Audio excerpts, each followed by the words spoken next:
This is the Dreamers Podcast, where dreamers share their stories to inspire you. Now, join host Joe Pardo as he interviews a dreamer who's living their dreams.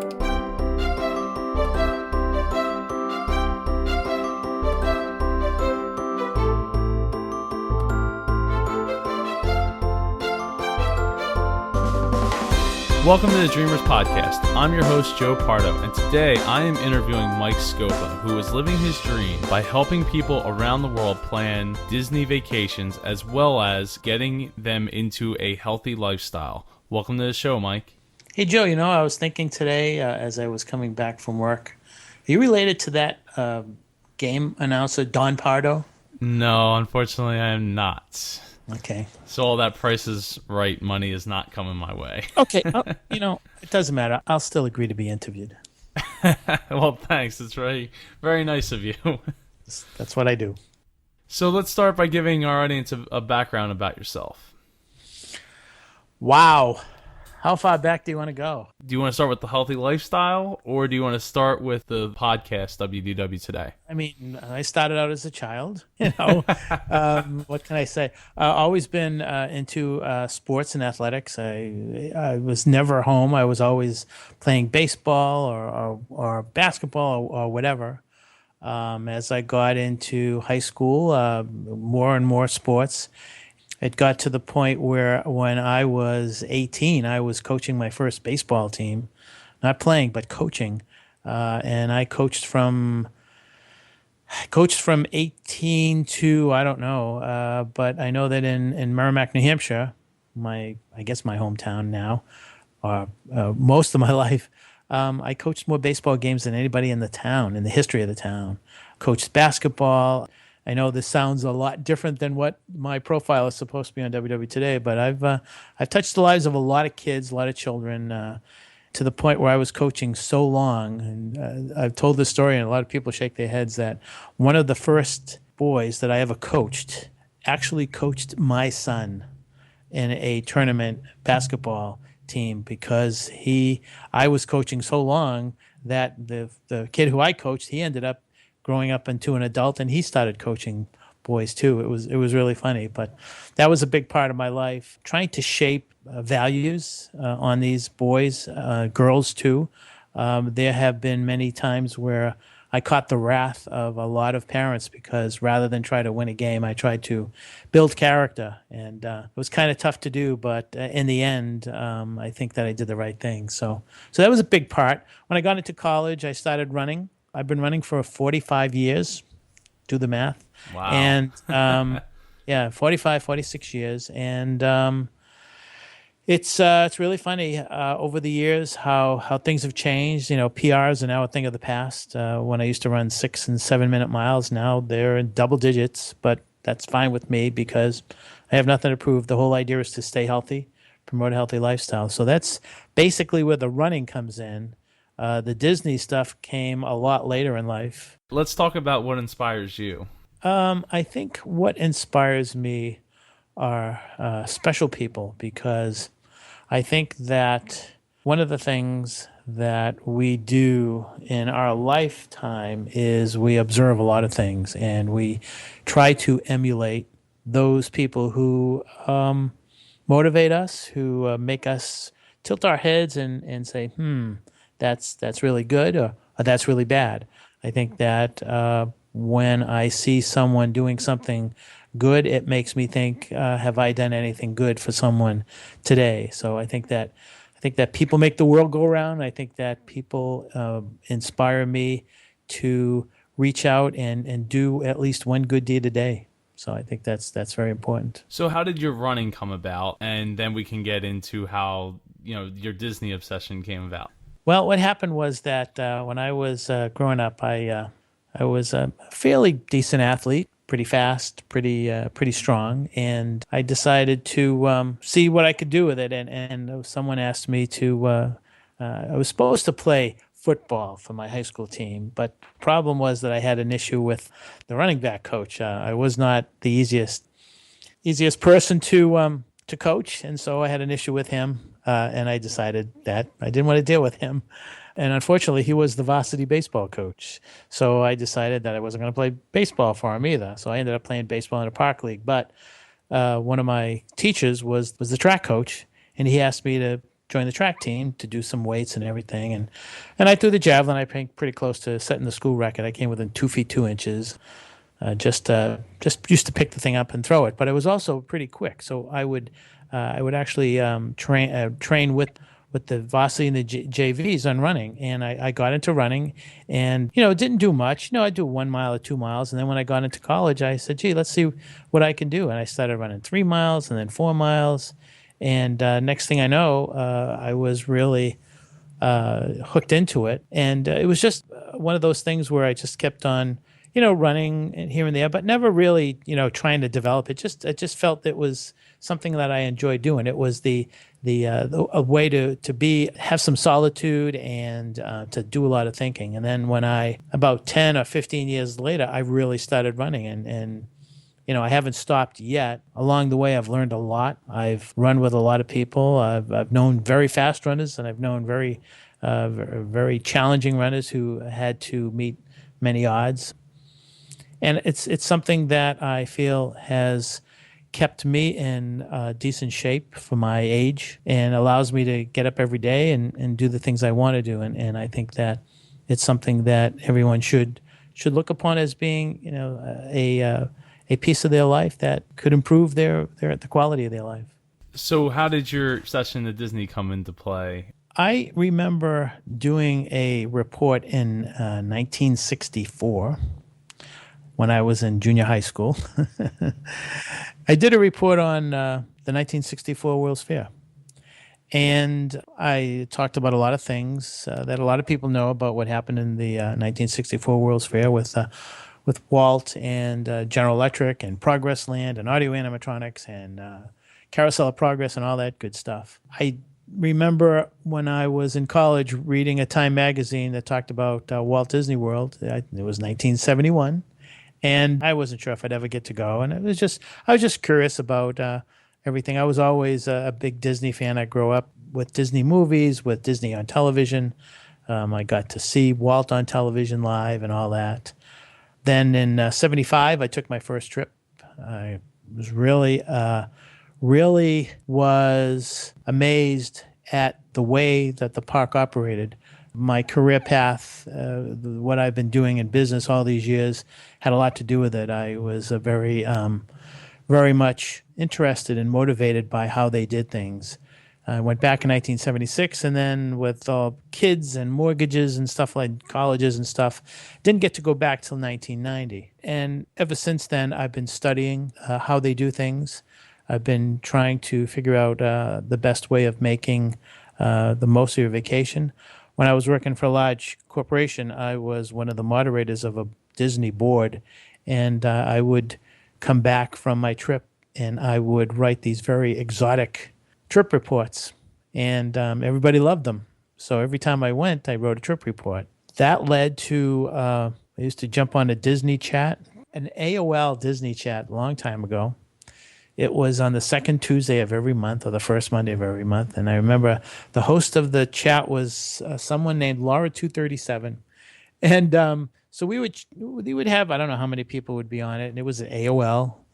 And people would ask things and I would give very detailed answers. So after one of these chats, I received an email from a certain person, and he wanted to know how I was able to give such detailed answers. And I told him that, well, number one, I'm a technical writer, and I like to write, and I kept very detailed notes on the trips. And when I came back, I wrote out these trip reports so that I would remember what worked and what didn't work and what would help people. He asked me if I'd be interested in sharing those notes with others, and I asked, well, what are you talking about? He says, well, I'm thinking about putting together a website. I said, sure, no problem. That turned out to be Brian Bennett, and the website was DVC Planners, Disney Planners website. Eventually, that became, with another very small website, evolved into what is now called Mouse Planet. And Brian Bennett and myself were the chief content providers for all things from Walt Disney World. Down the road, Mark Goldhaber joined us, but and we were in touch with Mouse Planet. So my blog, if you call it, on Mouse Planet was called Scoping the Parks, and it was every other week, and I wrote whatever I felt like writing about Walt Disney World. One of the things that kind of propelled me into another level was I think it was about 10 years ago, there was a contest that Walt Disney Company put out there, and you may have heard about it. It's called the 50 the Happiest Pass Holder on Earth contest.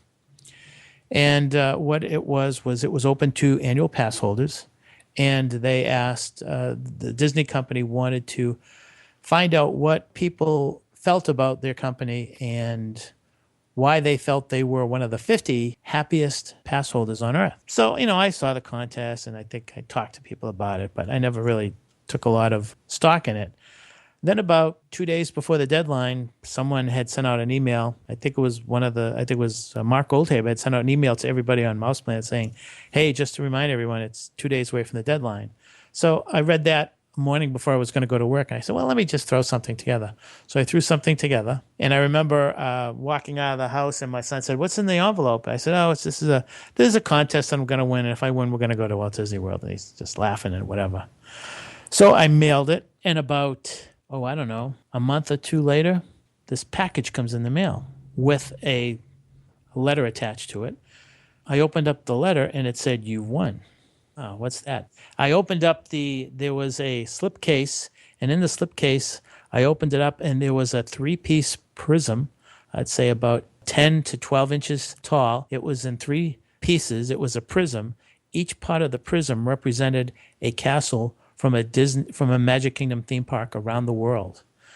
So I had become one of the 50 happy pass holders on Earth.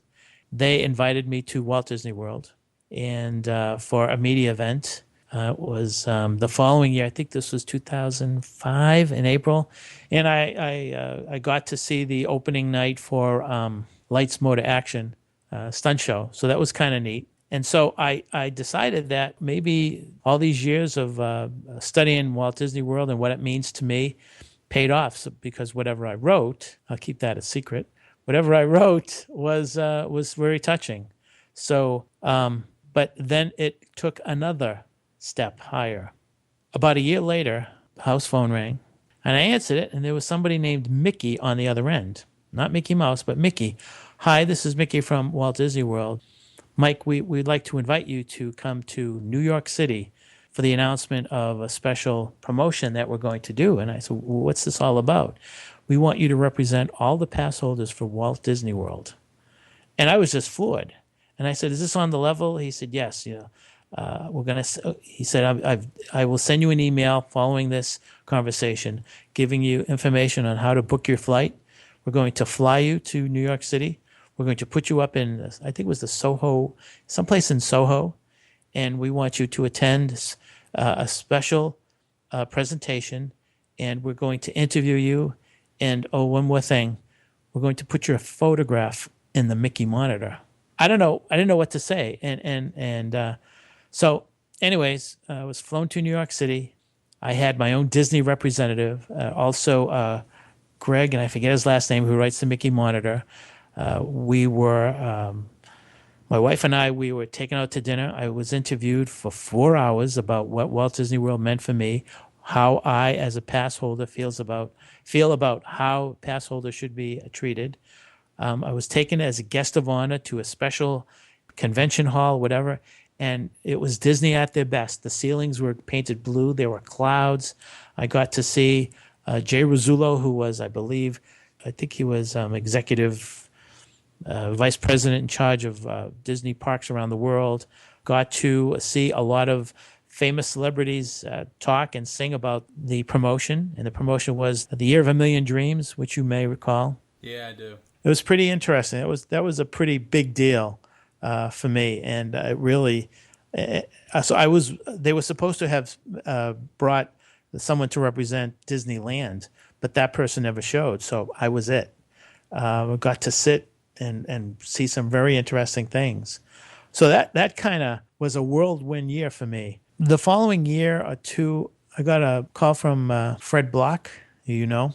Yes, I do. And Fred said that someone, Deb Wills, suggested that Fred contact me and tell me about something called Magic Meets that Fred had put together the year before, and asked if I'd be interested in being the keynote speaker. So push comes to shove, I said sure, and I went to the Magic Meets that he held in, and I don't remember where exactly it was. It was someplace in, I think it was Allentown the first year. It moved to Harrisburg. Yeah, so I actually did the first year. I was keynote speaker, and then second year, I think both Lou Mongello and myself were.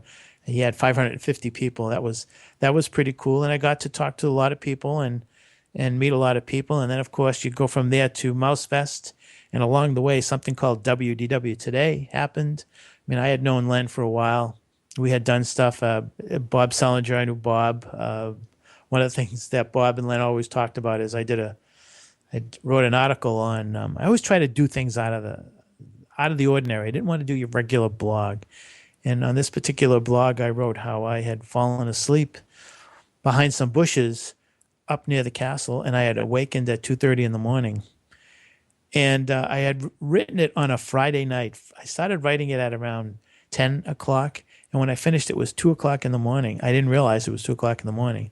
I had everybody believing, including Len and Bob, that it was really happening. And then it turned out to be obviously a dream. But, then we had Mouse Fest, and then, of course, we've got WW Today, and then All Ears. I joined All Ears, and then, of course, had the All Ears running team. Michelle had talked to me about an idea she had about a running team. And, so it all kind of, it was like a snowball, Joe. It just kind of kept gathering and gathering and gathering. And I've been very lackadaisical lately with blogs and stuff, but my passion for seeing people enjoy themselves is very much a driving motivation, because we work so hard in our lifetimes. And I would guess that maybe only 5% of our lifetimes do we really pamper ourselves.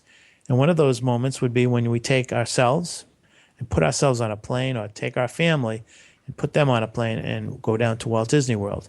It's expensive. It's you and I are very fortunate in that we've gone down quite a bit. I mean, I think I've been to I think I've walked into a Disney park over 100 times, maybe 300 times. And sometimes I have to pinch myself and say I'm very lucky. There are others who aren't so lucky.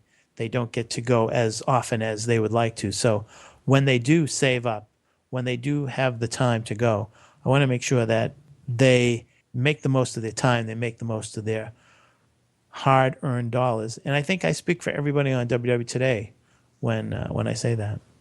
So that's a mouthful, but that's basically where Mike Scopa came from. That's awesome. I mean, that led me to you just a few short years later. Well, like 5 years later from, awesome things that you never mentioned to me before. And my knowledge of WW Today, I don't recall you ever even saying any of that stuff on the show. No, well, we started discussing WW Today in August of 2005. A lot of the stuff that I told you about me going to New York and all that happened prior to that. And if it had happened during the course of the podcast, then obviously we want to discuss it. But whenever it would come up something like that, I'd mention it. But it's one of those things where sequentially it came before WW Today, so that wasn't part of WW Today. Well, I feel privileged to have had that information divulged on my show, so thank you. Yeah, it's pretty cool. I think I ended up giving that Prism Castle to Deb Wills to auction off for her Avon Walk for breast cancer. There were only 50 of those made, and I think there were only 50 or maybe 100 of those made in history, and 50 went to the WW Today pass holders, and 50 went to I think the Disneyland pass holders. And to this day, I asked my Disney representative in New York City, I said, why did you pick my essay? And she said something like, when we were looking at the essays, yours kind of brought a lot of tears to our eyes and made us realize that you knew all about, what Disney brings to everybody. What I forgot to mention too is that one of the things I had written in Mouse Planet was I brought along this concept called the Disney Zone, and the Disney Zone is a state of mind that you develop. It's a subliminal thing that occurs when you go to Walt Disney World and you begin to change in your mind things like forgetting your worries, things like forgetting what day of the week it is, forgetting what time it is, not really caring. And one of the proudest moments of my life was when one day I went on the Save Disney website, which was Roy Disney's website, and they put my article on it because it was one of those things where, and we often hear about this, Joe. Some people get it, and some people don't get it. So that's another story. I'd never even heard of the Save Disney website. Yeah, that was when there was an issue with Roy Disney. He was having issues. Well, he and Mike Eisner were battling out, and so Roy started this site called Save Disney, and guess what? I was on it, so that's kind of cool. I'm surprised they never hired you. Many people have asked would I like to work for Disney, and when I've looked for jobs, there have been recruiters who've called me because of things. I mean, I wrote. I've contributed to Len's book. I've contributed to Kara Goldsberry's book. I wrote a tribute to. I wrote something on Lou's book on the back. He had it on the back cover. I was also one of 40 writers who contributed essays to 40 Years of Magic in Walt Disney World. Well, interesting thing, Joe. I mean, I when I've looked for jobs and I've thrown my resume out there. There are certain things on the resume which some recruiters kind of looked at, and I've actually had several recruiters call me and ask me if I'd be interested in working for them. And actually, when I was at HP, Hewlett Packard, the area which I was in, we developed training for outside companies, and one of the biggest projects was with Walt Disney World. And every other month, the team would go to Orlando, stay at either the beach or the yacht club, and work with Disney on training. And they asked me if I wanted to be on the team. And, it's like for a lot of people, that would be a dream come true. But what I said was, and this is my little saying, I said, I really would not like to work in my playground. And I think that's what I say today. I don't want to work in my playground. I have a saying. It's called "Don't poop where you eat." Yeah, same thing. don't poop in the Dole Whip. So, how was all this received by your family? Well, I think that everybody looked at it as something to keep me. I never stood still. I was always playing ball or coaching ball. There was a year between April 1st and September 1st where I had a calendar, and there were only 3 days between April 1st and September 1st in which I was not doing anything. I either was I coached softball, I was the commissioner of my softball league, I played softball, and the same year in those years that I was doing that, I was coaching a little league team, I was coaching at least one Babe Ruth team, I was coaching my son's traveling soccer team, and I forget what else I was doing.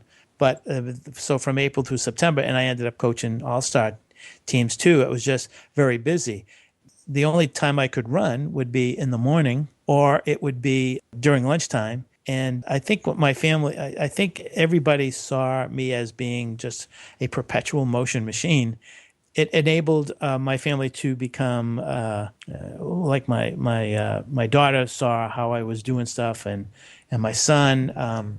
My wife tolerated me because it took time away, but eventually it worked out very well for the family because there were perks that came with it. There were things that I found out about Walt Disney World that allowed us to do special things.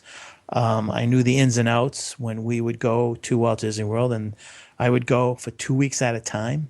The most time that I spent was prior to the trip, making sure that I knew exactly what we were going to do and planned it out accordingly. The running helps because it kept me healthy. It really promoted a healthy lifestyle for everybody. And what about Disney? Well, it got to a point where it was really funny because if you live with me and you hear me talk about Disney, then you don't have to read me. And nobody in my family, maybe my daughter, but pretty much nobody really paid attention to my blogs or my feature writing, feature stories for all ears or anything like that. When I won the trip to New York City, then eyebrows were raised. I think after a while there was a little complacency that set in, and I can understand that. You don't have to read Dad or Mike stuff because he'll tell you about it. So it was kind of funny, but they let me do my stuff. They let me do the podcast. They let me do the writing. They let me do the running. They let me do the coaching. I coached more games without my own kids in there than my kids. So it was kind of funny, but always been kind of like over the top with everything. And I think it's the only way to go, Joe. You know, you only live so long and you only get to do so much. So it's sort of part of the dream that we talk about, getting back to dreaming. My dream was to touch people in many ways, and touching people to get healthy, touching people to help them enjoy life.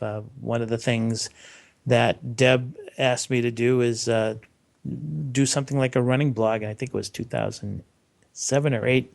I did that and started talking about how anybody can run. And there were a lot of people who sent me emails, and I became friends with a lot of people who lost weight, people who were able to get rid of their diabetes, people who were able to get rid of their high blood pressure, people who were able to have children afterwards because of losing everything that was preventing them from having children, and then just becoming healthy and really enjoying life. So, I mean, I think that's what motivates me. If someone says thank you because of this, then I've done my job. I think we're all put on this earth to help each other, and if you don't reach out and touch as many people as you can and help them, then I don't know what does drive you. Well, Mike, we're going to wrap up right here, and we're going to pick you up on the next episode of Dreamers Podcast. I think that's a great idea, Joe. Well, talk to you real soon. Okay, I'm looking forward to coming back and finishing up what we have just begun to talk about. Thank you. You're welcome. Thank you for joining us for this episode of the Dreamers Podcast. Follow us on Twitter at Dreamers Podcast. Join us on Facebook at facebook.com/Dreamers Podcast. If you or someone you know would like to be a guest on the Dreamers Podcast, please send an email to j@jpar.co. This podcast is copyright 2014 by jpar.co.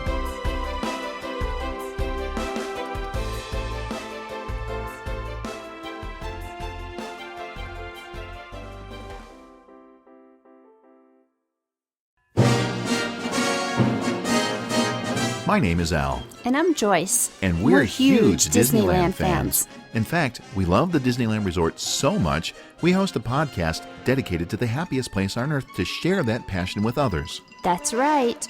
On our show, Tales from the Mouse House Disneyland Podcast, we share current resort news, some tips and tricks we've learned over the years to help make your Disneyland resort vacation the most magical experience ever. We uncover little-known and often overlooked gems we like to call hidden treasures, and even review the attractions and places to eat that make the Disneyland Resort so much fun. And if that wasn't enough, we even share some video episodes to help keep you in that Disney magic state of mind. If you're a longtime fan of the Disneyland Resort, or you've just recently discovered the magic, this podcast is for you. You can find Tales from the Mouse House Disneyland Podcast at www.talescast.com and in iTunes. And remember, make it a Mickey day.